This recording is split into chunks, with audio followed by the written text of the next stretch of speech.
Assalamualaikum warahmatullahi wabarakatuh. Sampai jumpa lagi para sahabat semua dengan Pak Tono dari Rumah Cerita. Kali ini Pak Tono akan membagikan sebuah cerita yang dikirimkan oleh Pak Randy. Kiriman dari Pak Randy ini berjudul Ojek Online Mengantar Hantu. Namun sebelum Pak Tono melanjutkan ceritanya, seperti biasa, yang belum subscribe silahkan untuk subscribe dulu, dan bagi yang pengen nyeruput kopi, silahkan nyeruput kopi dulu bareng dengan Pak Tono.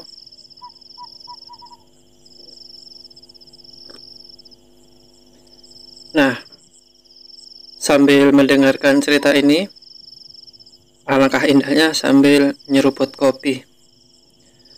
Oke, baik, cerita dilanjutkan.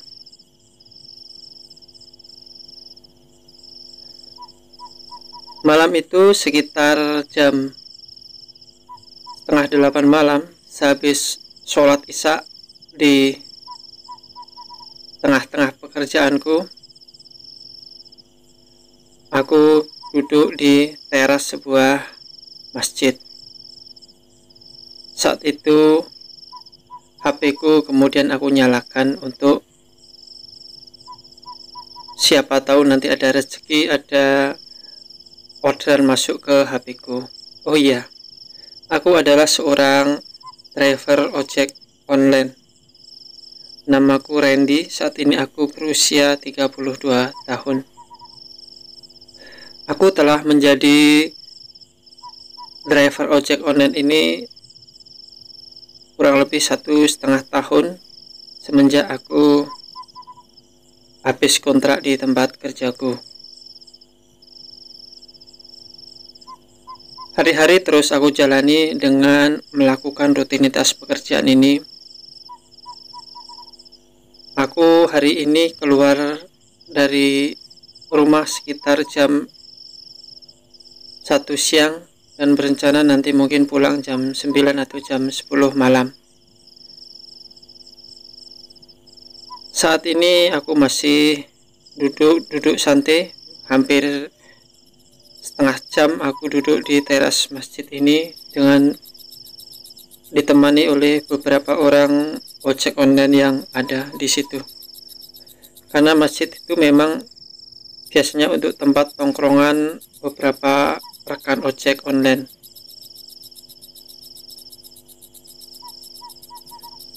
Satu persatu temanku mendapatkan orderan.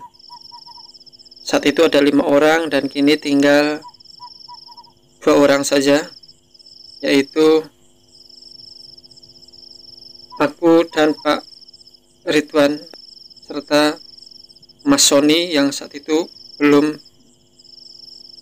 pergi, walaupun Mas Sony sudah mendapatkan orderan. Namun Mas Sony kemudian meninggalkan kami karena penumpangnya sudah memberitahukan bahwa dia sudah akan berjalan dari rumahnya untuk ke tepi jalan supaya nanti mudah untuk bertemu. Sekitar jam 8:30 akhirnya keberuntunganku pun tiba. Terdapat satu notifikasi di HP-ku bahwa aku saat ini mendapatkan penumpang. Penumpangku saat ini adalah seorang pria yang bernama Pak Dava.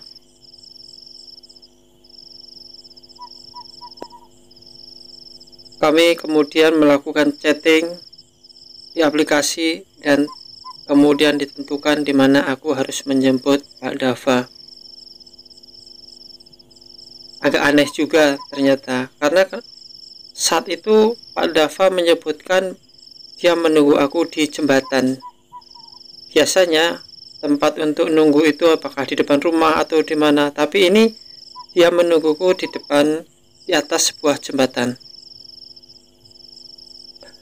Namun karena masih agak sore, yaitu sekitar jam setengah 9 malam, dan tempat itu juga nggak terlalu sepi, makanya aku tidak menaruh curiga apapun. Aku kemudian melajukan motorku ke arah jembatan untuk bertemu dengan Pak Dava, sang calon penumpangku itu. Dan sekitar 8 menit kemudian aku telah sampai di jembatan tempat aku mau ketemu dengan Pak Dava. Dan saat itu ternyata tidak ada seorang pun yang ada di jembatan itu. Aku pun kemudian menunggu di jembatan itu sambil membuka HP yang aku pegang. Aku berencana nanti mungkin setelah beberapa menit, jika Pak Dava belum muncul, aku akan langsung menghubungi Pak Dava. Dan tiba-tiba aku mendengar seseorang berdehem di belakangku. Dan ketika aku menengok, ternyata di situ ada seorang pria yang tengah berdiri. Selamat malam. Ini Mas Randy ya? Lama ya Mas nunggu saya? Maaf, saya tadi ada keperluan sebentar Mas, kata orang itu kepadaku. Dan aku pun langsung tahu bahwa dia adalah Pak Dava. Oh iya Pak, nggak apa-apa Pak. Oh ini Pak, helmnya dipakai dulu Pak, kataku kemudian, dan aku pun menyerahkan satu helm yang aku pegang kepada Pak Dava. Dan setelah itu aku segera naik motor, dan Pak Dava pun kemudian segera menaiki motorku, dan perjalananku pun saat itu dimulai. Dalam perjalanan itu aku memasuki satu kawasan yang cukup ramai, yaitu Jalan Raya Pondok Gede. Saat itu aku di Pondok Gede, Bekasi. Jadi saat itu aku masuk ke Jalan Raya Hankam yang ada di Pondok Gede. Kami terus berjalan, aku dengan Pak Dava. Beberapa kali aku mencoba mengklakson ketika bertemu dengan sesama ojek online yang telah aku kenal. Dan ketika itu beberapa temanku tampak tidak menjawab klakson yang aku bunyikan. Biasanya dalam keadaan normal mereka akan menjawab dengan membunyikan klakson juga. Tapi entah malam itu tiba-tiba mereka tidak membunyikan klakson yang aku bunyikan. Aku menganggap ini mungkin mereka lagi sibuk atau apa, sehingga mereka tidak membalas klakson yang aku bunyikan. Aku terus mempercepat langkahku. Aku terus mempercepat motorku supaya tidak terlalu malam. Jam 9 lebih beberapa menit, akhirnya sampailah aku di daerah yang bernama Keranggan.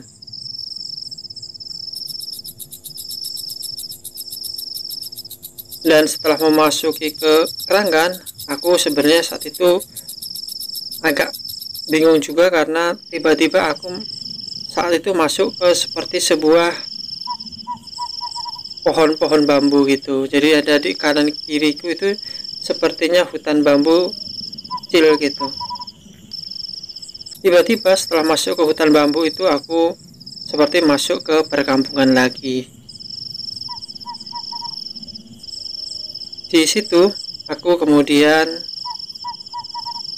mencoba untuk berkomunikasi dengan Pak Dava, karena semenjak tadi aku tidak ngobrol dengan Pak Dava. Pak, masih jauh Pak ini tujuan kita. Soalnya nih kok kan sudah agak lama juga nih Pak kita Pak, kataku kepada Pak Dava. Iya mas, sebentar lagi kok. Ini nggak lama lagi, nanti setelah ada belokan, nanti ada jalan naik, nanti terus ikutin saja jalan itu. Kata Pak Dava kemudian. Aku pun kemudian mengikuti apa yang diminta oleh Pak Dava.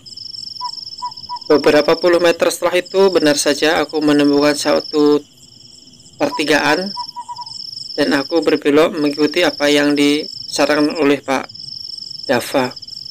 Aku kemudian mengikuti dan saat itulah aku melihat sebuah jalan raya dan tiba-tiba saja aku melihat sebuah rumah yang begitu megah. Lalu penumpangku itu memintaku untuk berhenti di depan rumah yang megah itu. Wah, ini orang kaya raya nih. Saat itu aku melihat ke dalam rumah, berbagai mobil mewah telah ada di tempat itu. Rumah itu juga terlihat begitu megah seperti istana. Aku segera menurunkan penumpangku yang bernama Pak Dava itu, dan saat itu biaya perjalanan yang harus dibayarkan oleh Pak Dava ini Rp17.000. Namun Pak Dava saat itu memberikan aku uang sebesar Rp50.000, dan Pak Dava juga memberikanku sebuah amplop. Aku tidak tahu isi amplop itu. Setelah itu aku diminta Pak Dava untuk menunggu sejenak, dan Pak Dava kemudian masuk ke dalam rumah itu. Pak Dava kemudian berkata, Tunggu sebentar mas, jangan langsung pulang ya, saya masih ada perlu sebentar. kata Pak Dava kemudian. Aku pun mengikuti apa yang dimaui Pak Dava. Aku lihat Pak Dava turun, kemudian masuk ke rumah itu, rumah yang begitu megahnya. Kemudian Pak Dava keluar lagi, dan kali ini Pak Dava memberikanku sebuah botol seperti botol minuman ringan, dan dia bilang, Sudah mas, kalau mau pulang, pulang saja, tapi hati-hati ya. itulah yang dikatakan Pak Dava, dan aku pun kemudian mengikuti jalan itu lurus, karena kalau aku berbalik arah kayaknya kok agak ribet gitu, karena saat itu aku mengikuti map, aku disuruh untuk lurus. Benar saja, jalan tiba-tiba saat itu sekitar 50 meter dari situ jalannya langsung terjal jelek, tapi map menyarankan aku untuk terus mengikuti jalan itu, sehingga aku tetap mengikuti jalan itu. Jalan itu begitu gelap, dan ketika aku berjalan sekitar 10 menit kemudian baru aku menemui 1 atau 2 rumah. Saat itu aku lihat bensinku sudah tinggal 2 bar, sehingga aku kemudian berhenti sejenak, karena di situ aku lihat ada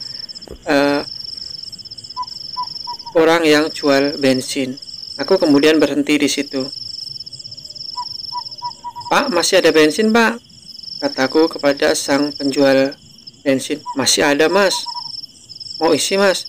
Ya pak, mau isi 2 liter pak. 2 liter maksudnya adalah 2 botol, karena satu botolnya adalah 1 liter. Jadi ini yang jual bensin botolan. Kemudian orang ini berkata, dari ngantar penumpang mas? Iya pak, saya habis dari ngantar penumpang di sekitar sini. Itu pak yang rumahnya sangat megah pak, kataku. Orang itu tampaknya heran mendengar apa yang aku katakan. Rumah megah di mana mas? Di sini nggak ada rumah megah mas. Itu pak, itu yang sebelah situ loh pak. Paling juga berapa menit, mungkin baru 1 kiloan apa dari sini pak. Ini di deretan ini sebelah kanan juga.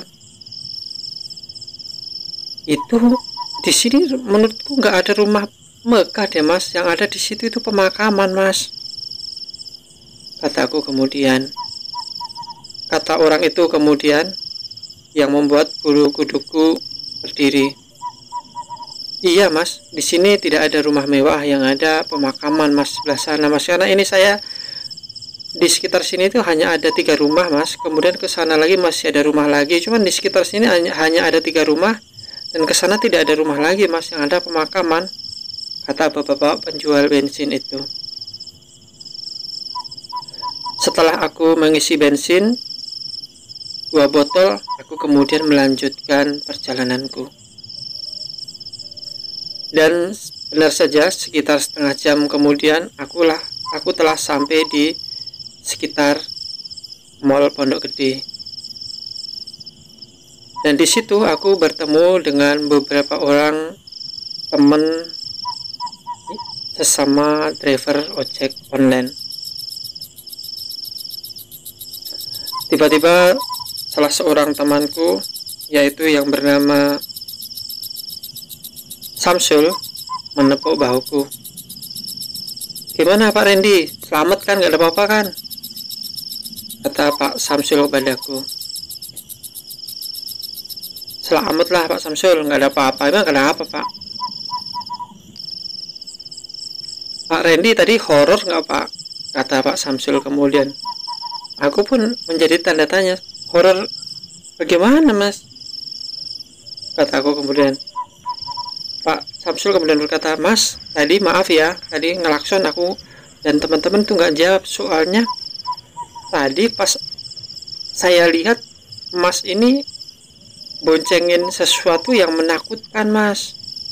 Yang tadi aku lihat di belakang mas ini kayak monyet tapi besar banget mas, berbulu, kata Pak Samsul kemudian.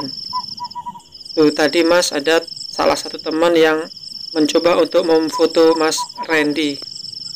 Kemudian dia memperlihatkan di WhatsApp foto yang tadi diambil olehnya. Ternyata di foto itu tidak tampak siapapun. Terlihat aku menaiki motor seorang diri. Itu mas, aneh mas. Tadi kami melihat sosok makhluk tinggi besar di belakangnya mas Randy, tapi di foto ini tidak ada siapa-siapa, dan aku yakin mas Randy pasti merasa memboncengkan seseorang, kata dia kemudian. Dan aku pun saat itu tidak habis pikir siapa yang aku antar. Kemudian malam itu aku segera meraba saku celanaku, dan saat aku raba saku celanaku, ongkos 50.000 yang diberikan oleh penumpangku tadi, aku lihat uangnya masih ada. Dan ketika aku membuka amplop, aku buka, ternyata ada uang. Bahkan Masya Allah, aku lihat jumlahnya ada 200.000. Ini rezeki yang mesti aku syukurin. Makhluk itu walaupun bagaimanapun wujudnya, tapi sesungguhnya dia tidak menggangguku. Bahkan aku pikir dia baik kepadaku.